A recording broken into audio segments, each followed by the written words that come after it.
So, hello mga kaibon. So, nandito na naman tayo sa aking aviary. So, ayan. Bago natin umpisahan yung i-share ko sa inyo. So, don't forget to subscribe my YouTube channel, Warren Palakpak Kaibon, at ang aking Facebook page, Warren Palakpak Kaibon. Ang aking Facebook, Warren Palakpak, Mr. Tigasin. So, ayan mga kaibon. So, ito, may share lang po ako about dun sa breeder natin. Kung halimbawa may nag-acquired ng breeder natin, mga kaibon. So, yun, kapag nilabas kasi yung breeder, nandyan yung sinasabi nilang adaptation period. Kapag nilipat mo kasi yung breeder natin, halimbawa dito, breeder, tapos binenta mo, tapos may kumuha kasi naghahanap ng breeder o proven. So, ayan, may adaptation period tayo mga kaibon. So, sa experience ko, sa adaptation period, nagsisimula yan. Kung mabilis man ang adaptation nila at may timing na nasa breeding process sila, so 1 week lang yan. Ma-adapt nila yung lugar, magbe-breed sila.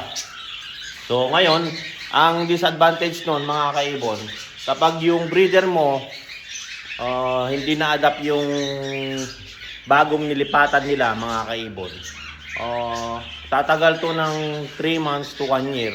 So doon nasisira yung mga breeder ngayon kasi magrereklamo yung buyer natin kung sakali, magrereklamo siya na bakit hindi bumubuga. So ayan yung adaptation period niya. So ayan mga kaibon. Kaya ang nire-recommend ko sa mga naghahanap parati ng proven o breeder, so mas magandang basal na matured. So ayan mga kaibon, mas maganda pa yung kumuha kayo ng mga matured na hindi pa proven para at least yun na pera. Ang usapan natin dito pair, kasi kapag pa isa-isa, iba namang usapan yan mga kaibon. Ang pair ang hindi kinuha natin dito, pair na nagsasama na nailipat o binili. So yun po yung adaptation niya. So ngayon masisira yung breeder na bakit hindi bumubuga. So ayun yun po yung cost nun o disadvantage nung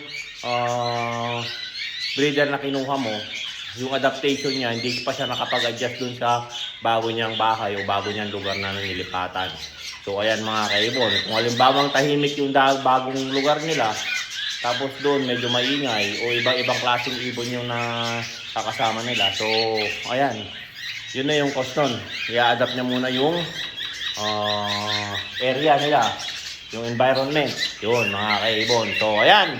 So sana may natutunan na naman po kayo na na-share ko sa inyo. So wag kayong magsasawang panoorin yung aking mga post, pamimigay ng mga experience dito sa aking aviary. So ayan mga kaibon. So maraming salamat. So follow and share.